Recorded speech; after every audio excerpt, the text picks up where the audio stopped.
Տեսեք ինչ է կատարվում։ Ակնհայտ է, որ ինձ համար, երբ այս ամբողջ փաստերն ուսումնասիրում էի, ակնհայտ է, որ այստեղ նաև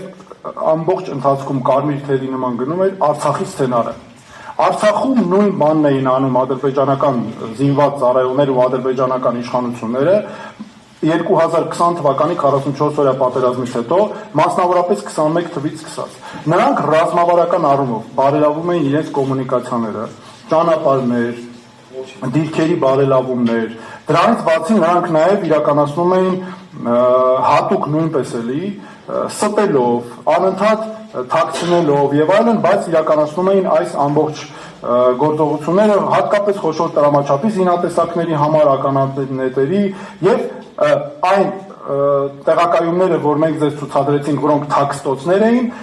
նաեւ մեր փորձագետների գնահատմամբ դրանք կարող են օգտագործվել Հայաստանի Հանրապետություն օրինակ հնարավոր գործողությունների դեպքում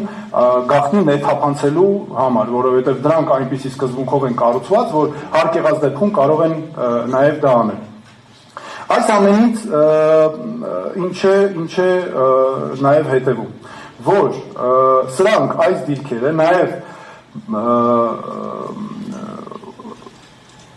խաթարում են ամբողջությամբ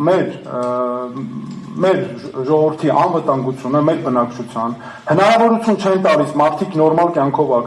ապրեն եւ նրանք Արցախում նույնպես այդպես էին անում, անընդհատ ահաբեկելով մարդկանց, անընդհատ իրենց ցուցադրություններով եւ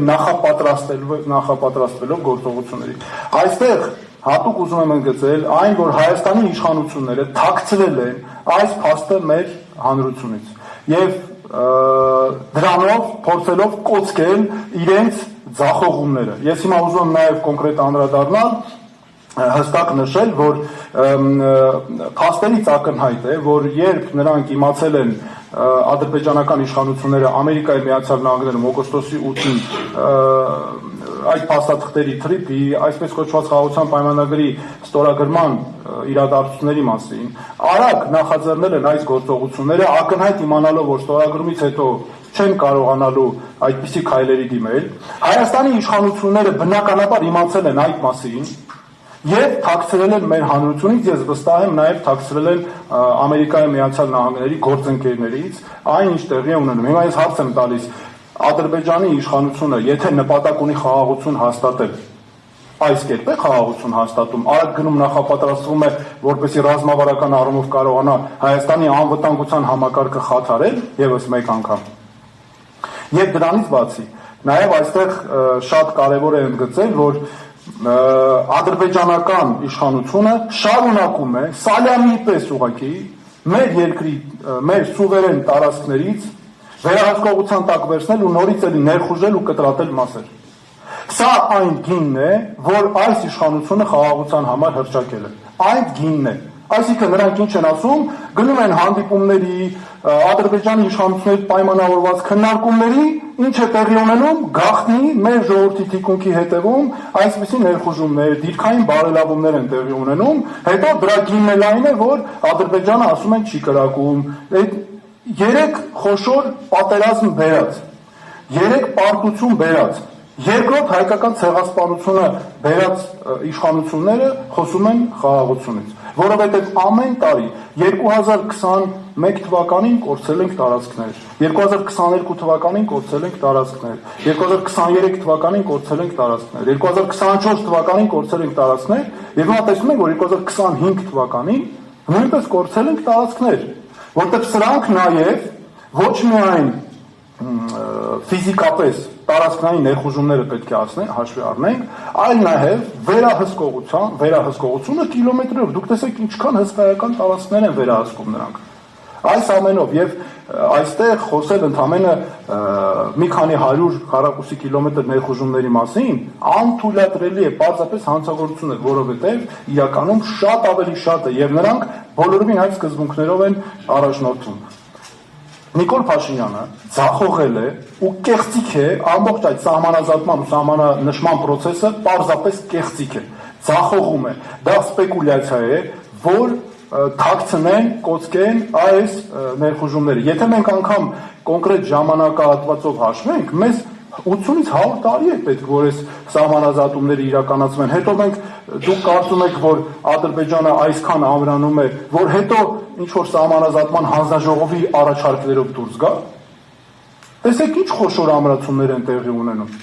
Ակնհայտ է, որ դա տեղի չի ունենալու, եւ այն ինչ որ Նիկոլ Փաշինյանը հռչակել է եւ նրա կառավարությունը տանում է առաջ, ակնհայտ է, որ դա որևէ կապ չունի, դա ընդհանրապես դրանով մոլորեցնում են մեր հանրությանը, կեղծիքի մեջ են պահում, որպեսզի նաեւ թաքցնեն այս նոր ներխուժումները։ Գիտեք, նաեւ ուզում եմ ասել հետեւյալը. այսօր Նիկոլ Փաշինյանը եւ նրա իշխանությունը ուրախանում են, ասում են ամրացման աշխատանքներ են կատարում, չէ, պաշտպանական, այսպես ամրացման օբյեկտներ են կառուցում։ Դա ինձ հիշեցնում է հայտնի ֆրանսիական Մաժինոյի գիծը, որ մեր ստացվել է հիմա էլ մենք մեր հայկական Մաժինոյի գիծը ունենք։ Սա այն էր, երբ Ֆրանսիան երկրորդ համաշխարհային պատերազմից առաջ կառուցում էր ամրացման շրջաններ, բունկերներ եւ այլն, բայց ինչ տեղի ունեցավ։ Նացիստական Գերմանիան միանգամից կարողացավ դրանք հեշտ շրջանցել եւ միանգամից պարտության մատնել Ֆրանսիային։ Ժամանակակից բանակը այսպես չի լինում։ Մեր մոտ բոլորը խոսում են խնդիրների մասին, իշխանությունն էլ անընդհատ դրանից օգտվում է ինչ-որ արդարացումներ է որոնում, բայց մենք պետք է լուծումներ ունենանք։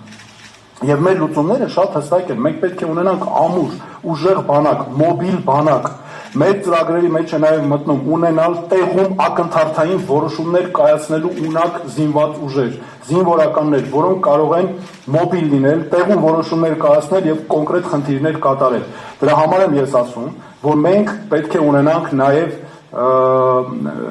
օրենսդրությամբ փոխելու ենք հատուկ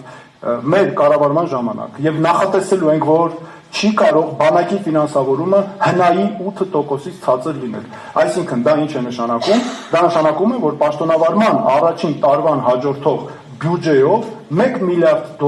ավելի են արդեն լինելու մեր բանակի ծախսերը։ Դրանից բացի $0.5 միլիարդ ամեն տարի